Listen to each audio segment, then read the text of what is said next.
And so I would like to welcome you to the class Supporting Youth Mental Health During COVID-19. And this program is taught by Alice Burchak, and she's an extension agent in Toole County, and Kellie Kahtani, who's the extension agent in Silver Bow County. I'm glad you're here. And with that, I'm going to stop sharing my screen and allowing Kellie and Alice to get started. So glad you're here.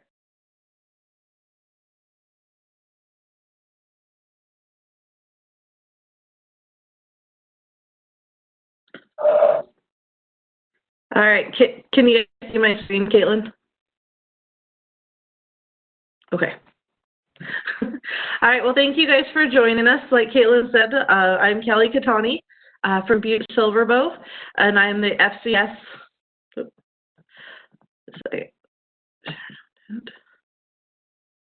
And we're just making sure that everything is ready to share. I'm the 4-H and FCS extension agent in Butte Silver Bow, and I also teach mental health first aid, both the adult version and the youth version. And then I'm also being joined with Alice Burchak, who is our Toole County Extension Agent for Family Consumer Sciences and 4-H. And Alice also teaches both adult and youth mental health first aid. We spend a lot of our time within Extension traveling around the state of Montana in order to bring those classes out. And then Alice also teaches a class called Youth Aware of Mental Health, and that's a course that's taught in the school systems with mostly 10th graders around the state of Montana. And Alice teaches those at different high schools up in Toole County. So thank you for joining us, and we're excited to bring this topic to you guys. What we're seeing around the state of Montana is some major changes for our youth, and really around the entire country. Our youth are looking at daily routine changes. They're now working, doing all their schooling from home. They have parents that are in the house constantly instead of having some time away. And we're trying to make sure that we kind of build on those daily routines for our kids to help them cope with some of the changes that they're going through. As well as during this time, we're looking at a lot of isolation with our stay-at-home orders, and as they're about to be lifted, we're still being encouraged to practice that social distancing and looking at different isolation aspects. Our kids are not seeing their friends on a regular basis anymore. They're not going to school. They're not getting out of the house as much. And so they have some struggles that are coming up because of those changes. We've also seen a huge change in the amount of activities that our kids have been able to participate in. Just this week, there's been the official announcement of the closure of all of our spring sports from the Montana High School Athletic Association. We've had high school rodeos that have been canceled, proms. We've also seen graduations that are pending right now. And our kids are trying to figure out how to cope with some of those changes. And because of all of that and not having access necessarily in the state of Montana, especially in our more rural communities, we're seeing a lot of kids that are dealing with this stuff on their own instead of being able to maybe talk to a school counselor, talk to their teachers a little bit, and really being able to bounce ideas off of their friends.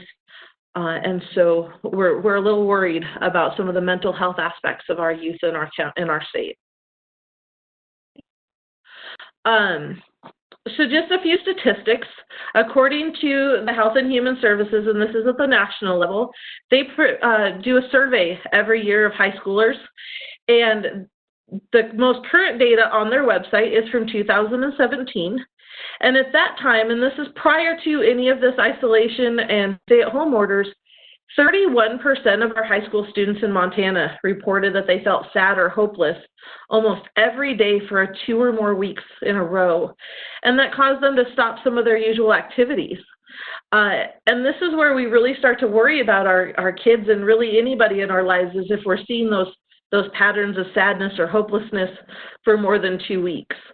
And we encourage people to start talking to others about some of those aspects within their life at this point. Prior to all of this, we also saw that 14% of kids aged 12 to 17 reported that they had at least one major depressive episode. Those numbers are most likely increasing at this time. And 21% of our high school students reported that they had seriously considered attempting suicide. And those numbers, like I said, these are Montana specific.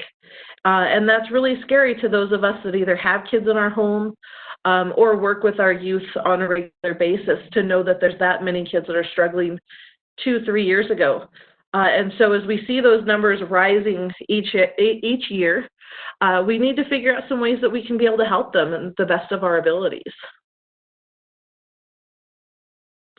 So I'm a mom, and I have 2 little boys, and they are ages 5 and 7, and so they fit into this category of adolescence. And these are some of the things that even I've seen with my own children, is that they're really scared. They hear the news. My husband and I are notorious for watching the news all the time, and they hear this scary word of COVID, or the virus, as my 7-year-old calls it, and he's constantly scared for everybody else in our family. And he's always asking questions about, is so-and-so sick? Why can't we see them? Why can't we go to school? And so we want to be able to help them find ways to not be as scared, not be as fearful. The uncertainty, we don't know right now if we're going back to school or not. We, in our school district here in Butte, we should be finding out as parents here within the next about another week. But there's been so much uncertainty that our kids are facing. They're overstressed right now, as well as their parents. As we're working from home, parents are working from home. Our kids are trying to manage through their schoolwork without the help of their teachers in some cases, or trying to figure out how to work computers at this age. And it's causing them to have a lot of overwhelming feelings as well. And so we've had some tears in our household because of a lot of these changes. And so as our job is to kind of help downplay some of these and help them get through some of those overwhelming factors, help them kind of get some certainty within their life, and that's where routines and stuff come in. And Alice will jump in here in a couple of slides and talk a little bit about some of the things that we can do as families to help the kids in our lives. As far as our teenagers, there's a lot of frustration. They love the idea of social media. They love having their phones. But now that that's all they have as far as their connection goes, there's some frustrations of constantly being told, no, you can't go to these places, you can't go to the movies, you can't go to the parks, you can't just go hang out with your friends. And so there's a lot of frustrations with that. There's nervousness and anxiety about what's going to happen. They don't know if they're taking, what's going to happen is they are packing up and going off to college this summer. Are they going to be able to move into the dorms that they were planning on moving into? Are they going to be able to make up those state standardized tests like the ACTs and the SATs in order to help them get into college? What's happening with some of those athletic scholarships that they were hoping to get and have now lost their spring sports seasons? They feel very disconnected. School is very social, and so without having to have the ability to be able to see their friends on a regular basis other than just through social media, they're feeling a lot of disconnectedness with their peers as well as within the school system. And like I said, with the anxiousness, overall anxiousness, they just want to know what's going to happen. They want to know when they can get back to those normal routines. When can we develop some form of normalcy back in our lives? Are the summer activities that we had planned going to happen or not? And unfortunately, at this time, as parents, as for some of us 4-H program leaders, as adults that are helping maybe nieces and nephews that are trying to go through all of this, as teachers, we really just don't have enough answers at this time. And so I'm going to go ahead and pass this on to Alice to give you guys some overall tips that we've learned throughout this time of studying.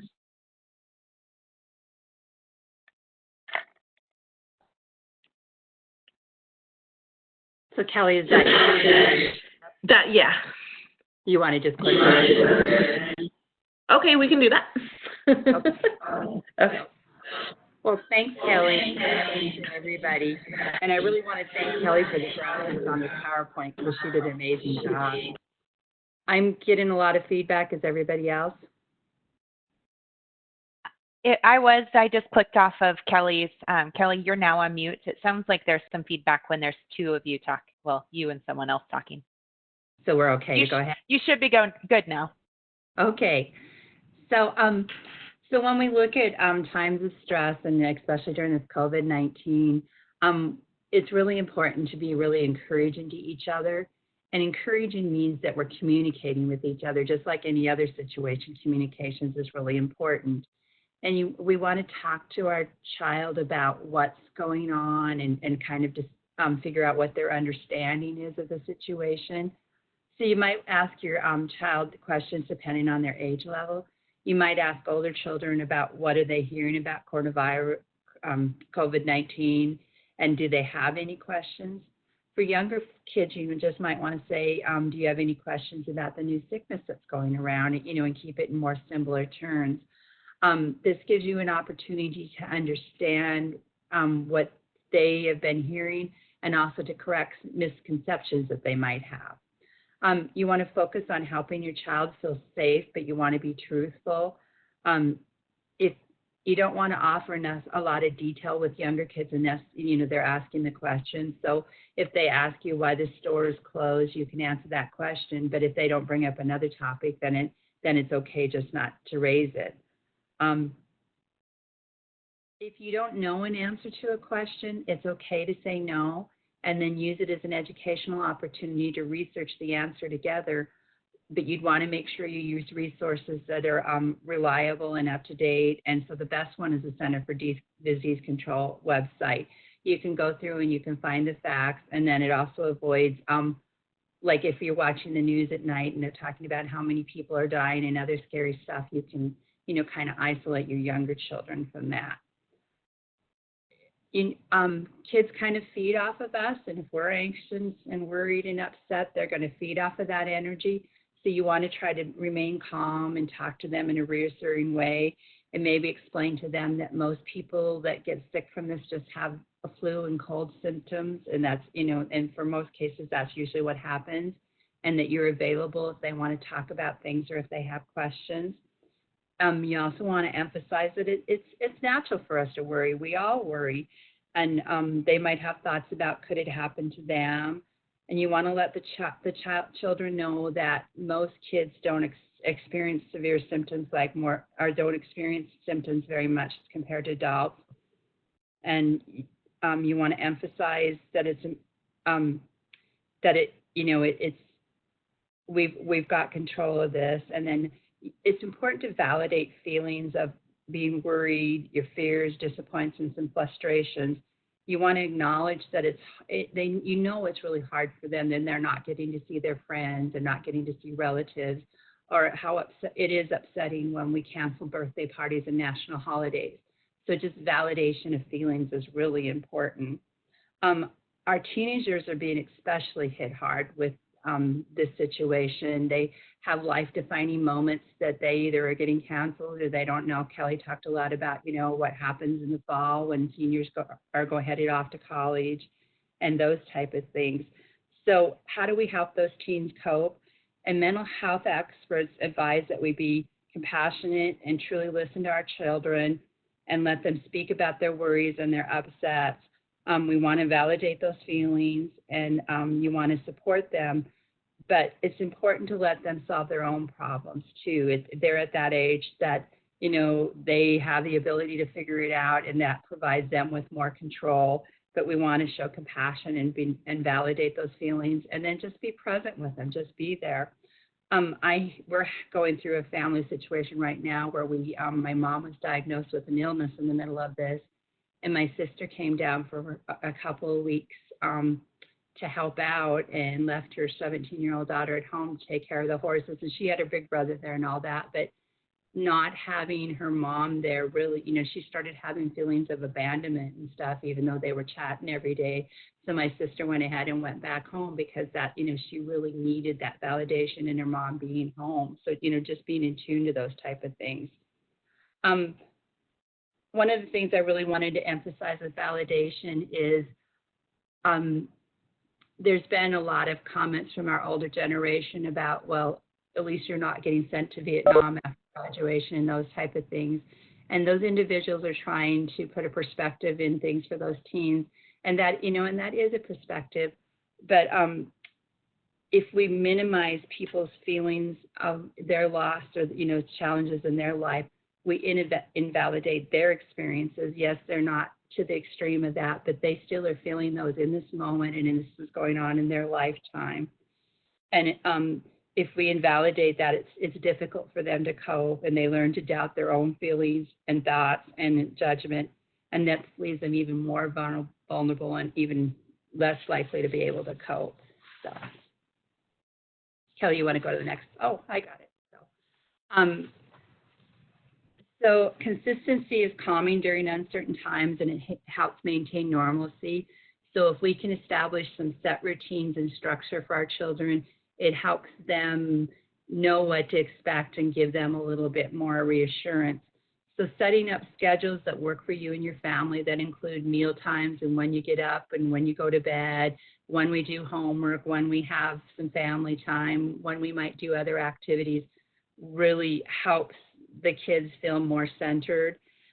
Breaking down activities in 60 to 90-minute chunks, and you can use a timer so they know, okay, I'm going to start now and I get to finish then. And then trying to do things that they dislike or may not find as fun to do as other things. So if you do a little bit of homework first and then combine that with something fun afterwards, that helps with them. Letting kids be involved in that planning process of how we're going to schedule things also makes them feel a little bit where they have more of a sense of control, and it kind of helps with that transition into this different environment. Don't stress about your children not getting their homework done exactly right or getting behind grade level. I have a sister that's a second grade teacher, and she's continually stressing to her parents of her students that all the educators are very well aware of that they probably are going to have to do a little bit of work in the fall to catch kids up to grade level. She says oftentimes they push really hard during the winter because they know spring is kind of a flax time anyway. So many of them were fairly up to, transitioning into the next grade, but they know they'll have to do that work. So it's important not to stress about, is your child performing at the level that you think that they might be able to. We just need to give them an opportunity to catch up when we hopefully get back to a little bit of normal. And then we can go to the next slide, Kelly. Staying connected, we do better when we have connections, when we connect with each other and our people in our lives. And in this time and age, we are very fortunate to have the social media, so it gives us an avenue to electronically be connected with friends and family. Using things like FaceTime, Skype, Zoom, those type of things. Maybe letting the kids set up virtual play date with their friends, or even playing some of the video games where they can play with each other even though they're not in the same room.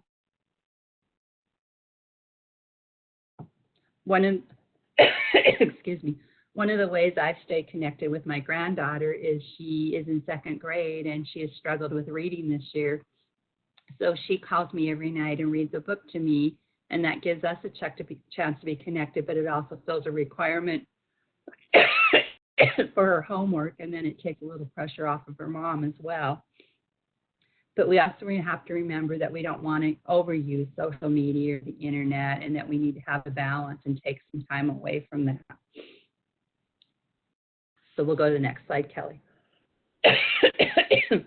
So how many of us would have, just a few weeks ago, would have killed to have extra time with our family and a break from our crazy schedule? So we actually have a little extra time with our families and have that blessing now. So it's great to take advantage of it and spend time together. Getting out the board games, trivia puzzles, playing. My nieces have been doing Play-Doh, animals, and Skyping them to each other and some of those type of things. Learning new life skills, getting your 4-H project book out, going for nature walks, or some activities that we do as families. This is a great time to take advantage of that. But we also got to remember to practice self-care. If we're not taking care of ourselves, it's hard for us to take care of our family. So it's much like when you fly and you're instructed to always put your mask on before your child's in a case of emergency, because if we're not able to function completely, then we can't take care of our families. So that includes taking a little quiet time for yourself.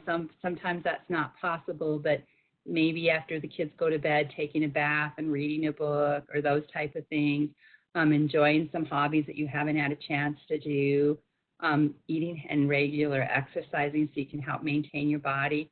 You can also, the great thing about self-care is that can partly be family time too. You can take your kids out and go for a walk together, a bike ride, or maybe learn a new hobby together. But if at all possible, it's important to find a little bit of time just for yourself to give yourself a break. ParentingMontana.org, which you have that website in front of you, and we have resources at the end as well. But it's a great resource for stress reduction activities, for family time activities, and then some parenting guidance as well. So it's a website that's been developed in Montana, and it's been a great tool for folks. So we know that before we had this circumstance that we already had a fairly high rate of people that with mental health illnesses and suicide rates. So if you stumble across someone that's experiencing that, or if you're having issues yourself, here's some resources for you. The crisis text line is 741-741, and then you text Montana. You're actually connected with someone in Montana that can help walk you through some of your issues, or if you have someone else with you that you might want to try to be helped, you can also do that. There's also the Montana Suicide Prevention Hotline, which the number's there, and it's the same thing, but it's on the phone. I just remind you, if you do have someone in crisis, please don't leave them alone. Keep them with you as you're making that phone call, or have someone else sit with them. There's also 211, which is, if you call that number, they can help connect you with mental health services in your area. So if you might need a service, then they can help you find that service. So that's a great resource as well. And then I just wanted to throw in a little plug for, like Kelly said, we treat youth mental health first aid, and the adult version as well. But Kelly and I just sat through a training yesterday on some changes for the youth mental health first aid. And we do now have options where we can do a 2-hour online training that the participants do on their own. And then we have a 4-hour training. So we have options to reduce those classes a little bit. They've updated the material with new statistics and new films that are probably much more applicable. They also announced, and we think by the end of the summer, it sounded like, that they're going to have a version for 5 through 12. So those elementary age, which we've often got requests at. So that version at some point will be available too. And Kelly and I are both looking forward to getting back to that program when we can. And if you hadn't heard, we had gotten a grant to do youth mental health first aid with the YAM schools this summer. And I don't know where we're going to be at with that, but if you have a YAM program and would like that, then go ahead and visit with one of us. So thank you very much. Do I need to move the bulb in? No, I've got it. Thank you. Okay. All right. Thank you so much to Kelly and Alice for presenting today. That was very well done. Thank you. You hit upon a lot of things that I know that as a parent I was thinking about. So I am going to open up a poll for you to go ahead. I thought that I had this. I'm going to open up the poll for you. And let me get that started. And while you are responding to that, I'm going to share with you some of the other upcoming programs that we have. Just this week, we have all of our May webinars put together. When we started working on this, we didn't quite know where we would be in May. And it sounds like we may have a little bit of freedom, but we still may need some distractions. So let me share with you the programs that we have coming up. This next week, we have on Monday, we have Montana Medical Care Savings with Dr. Marcia Getting, and she's a professor with MSU Extension, and she's our economics specialist, our family economics specialist. On Tuesday, this program is not going to be recorded, and it's called When Hearts Are Stretched, Honoring Grief and Fostering Compassion and Resilience Amongst a Global Pandemic. And that's going to be taught by Tamarack Grief Resource Center. It's the only wraparound resource center in the state of Montana focusing on grief. So if this is of any interest to you, I highly recommend that you log on because it will not be recorded. On Wednesday is arthritis exercise with Tara Andrews. She's our extension agent in Custer County. And then on Thursday, we have a special guest from Montana PBS, as well as a few extension faculty members called Explore the Outdoors, and it has a focus of also incorporating children. On Tuesday, May 5th, we have food supply, surplus, or storage. On Thursday, May 7th, Immune Health from a Chinese medical perspective. And we have two guest speakers on this from Enzo Natural Medicine in Bozeman. The following week, we have Creating Pastas and Sauces at Home with Katrin Fitch and Haley Barker, both extension agent faculty members. Reading Food Labels with Jasmine Carbajal on May 14th. Creating Salads and Dressings at Home, Holly Miner on May 14th. And then another guest presentation from Tamarack Grief Resource Center on Question, Persuade, and Refer, which is a suicide prevention training. And then the following week, we have Dutch Oven Cooking with Mike Schultz. And on the 28th, we have Making Disc Fajitas from our administrator, Larry Brinsey. So we hope that you are able to join us on not just this program, but other programs. Or feel free to check out one of the trainings that we have recorded for you. And I can't seem to stop sharing. There we go. And then back to you guys. It does look like in the chat there was a few resources that Wendy Weedham, she's an extension faculty member as well, shared some. It looks like there was a link from Psychology Today. I also wanted to share with you, I forgot that I was going to share with you, MSU student put together a very, very well done book that she created this last week. So I wanted to share this with you. And I think I actually have to share with you a different way in WebEx. One moment. Stop sharing. Oops.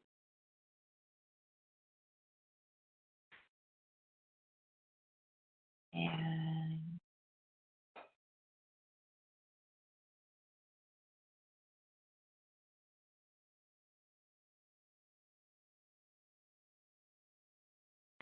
On Staying Home and Dancing Alone, written and assembled by Sarah Badesky. Jo was curious why she had to stay home. She was worried about her friends and her family and the people she heard were sick. So one sleepless night, Jo finally laid her wandering mind to rest. Mom, why are all the people sick? Are they going to be okay? And after her mother looked up, as searching for some brief, peaceful answer on the ceiling, she decided to tell Jo what was really happening all over the world. You see, Jo, there is a tiny round bug that makes people sick, but there is no magic cure or special bug trick. This bug likes to travel and meet many people, so we must stay home as to not meet this evil. Jo, the truth of the matter is people are scared, and people are mad because we are unprepared. Some dream about running away from this problem, but we must stay strong, steadfast, and solemn. Many people are reacting a lot of different ways because these are unprecedented days. For some, just getting out of bed is a tasking hard feat, while others look to our neighbors as someone to defeat. But we should not divide in this trying, tough time, because it is a curve that we all must climb. Thus, to flatten this curve, we play our music alone and dance distanced from our friends to a more quiet tone. Some people find solace reflecting on life. Others need more support as they're older, unhealthy, and have recently lost their wife. So we stay home for the people that need our help most. We stay patient, thoughtful, and hold up our post. It is difficult because we don't have an answer, much like AIDS or world hunger, equality, or cancer. Some people do research and look outward for help. Some people look upward and ask for more help. Joe, there are many ways to cope with your feelings, but don't bottle them up. Eventually, they will reach the ceiling. So find a new hobby or learn a new thing, or when you need, cry with your family and let your heart sing. We do not know when this will all end, maybe a week, a month, or a few more calendar bends. But find peace in today and hope in your sorrow that this obstacle will create a better tomorrow.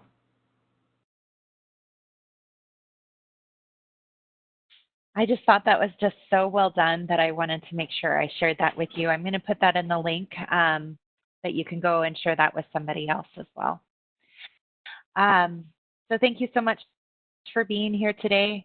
It looks like the poll is closed, and we just appreciate you caring about the kids that are in our life and in our community. Thank you for being here. Have a great day. Thank you, Alice. Thank you, Kellie.